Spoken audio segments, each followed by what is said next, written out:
Hello and welcome. So you want to drive a forklift. Before you drive a forklift, you need to inspect the warehouse for hazards. You also need to put controls in place to make the warehouse a safe working environment. Today, I'm going to give you a description of hazards and a description of controls that we've got in place.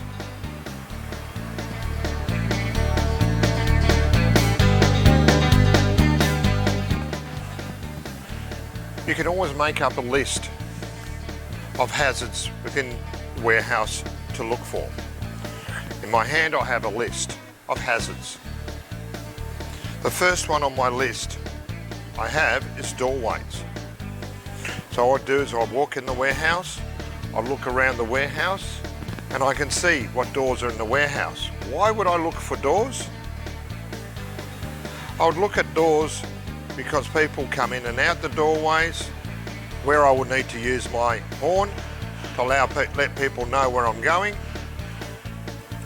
People can blindly walk through doors, so I have to be cautious of going through doorways. The amount of doors I've got in this particular warehouse are 6.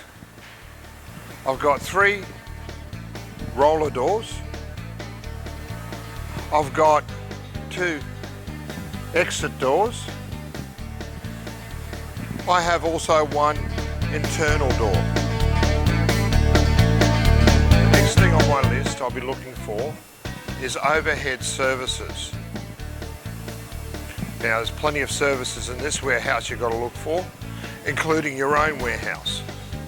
Services like the roof structure itself. You would have beams holding the roof structure up. You've got torsion bars up there. You've got lighting. You've got the top of the roller doors. You've got piping coming down. There's electric motors up there for the doors. So overhead services and lines, you've got electric lines up there. You've got wiring, conduit coming down from the top of the roof. So there's many things you want to look for. Your forklift does lift to a certain height, can hit these items up on the roof. Something else you'd want to be looking for will be surrounding structures. Things like racking,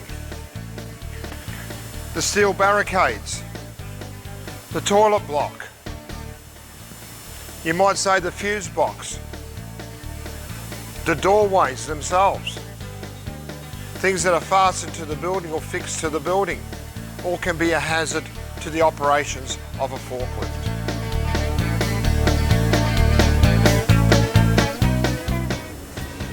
We also have equipment in the area. The forklifts, we've got more forklifts over that area. We've got a truck tray there. We have a truck in the area. We have a gurney, a water pressure cleaner. We have an air compressor there. We've got a battery charger over there for the electric forklift. So there's equipment in the area that we need to look out for as we're using forklifts. Another hazard that you should be looking for would be pedestrians in the area. Pedestrians could be coming from anywhere. They could be on the pathway, they could be coming through doorways, they could be coming through odd places like blind corners. But pedestrians in the area, you need to be aware of how many pedestrians in the area, where they're working, and roughly what they're doing.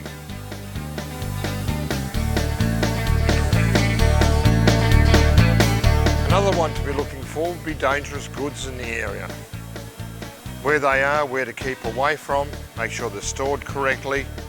In this area we've got gas bottles. We've got mixed chemicals over there. We've also got gas bottles on the back of forklifts. We've got drums stored in our racking. All need to be kept an eye on.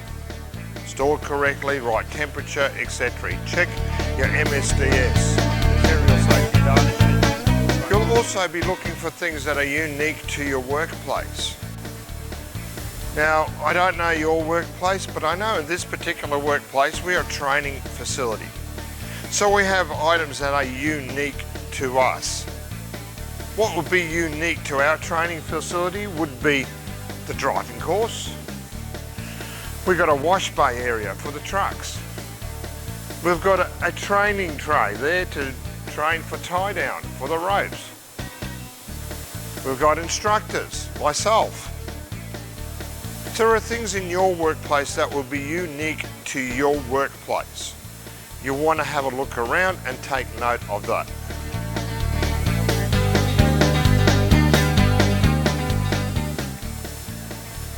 Another thing on my list would be vehicles in the area.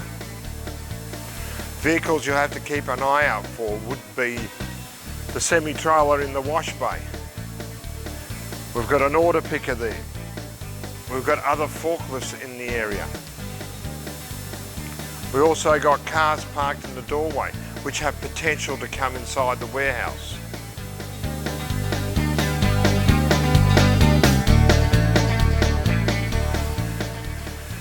You'd also have to look for obstructions in the workplace. Obstructions can be anywhere and everything. Obviously it's a bit ambiguous in obstructions, but you look at everything in the warehouse can be an obstruction. We've got barricades in the way, we've got doorways, blind corners, other equipment working in the area.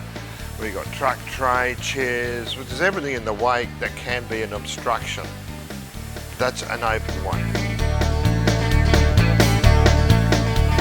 Okay, once you have discovered all your hazards, you need to put your controls into place. Controls like barricades. Controls like your walkway. Where are people going to walk, they stay out? You may need to set up exclusion zones. You need to know where your racking is. So when you unload the truck, you can take your stock straight away. Procedures on how to do the job properly. You need to know your procedures. Floor plan. Floor plan will help you know where the walkways are, how fast you can drive, where you can park forklifts. You've got to make sure there's sufficient lighting in the area so you can see everything clearly and easily so you can work safely. You also need to know the signage in the area. Your speed limit sign, what clothes and PPE you need to wear in the area.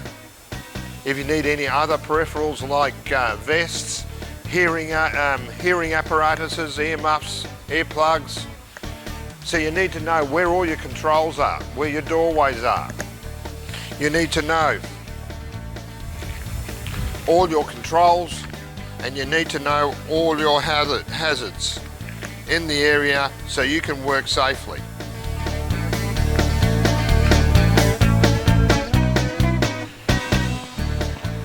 You also need to know where all your firefighting equipment is in case of an emergency. Now, I've got firefighting equipment here, you've got fire hydrants, you've got hoses, what equipment do you have on your vehicles, and where they are in the building. So you need to know in this particular building we've got 5 pieces of firefighting equipment. I've got one here, I've got a hose there, I've got another hydrant at the other end of the door. Over the other doorways I've got more firefighting equipment.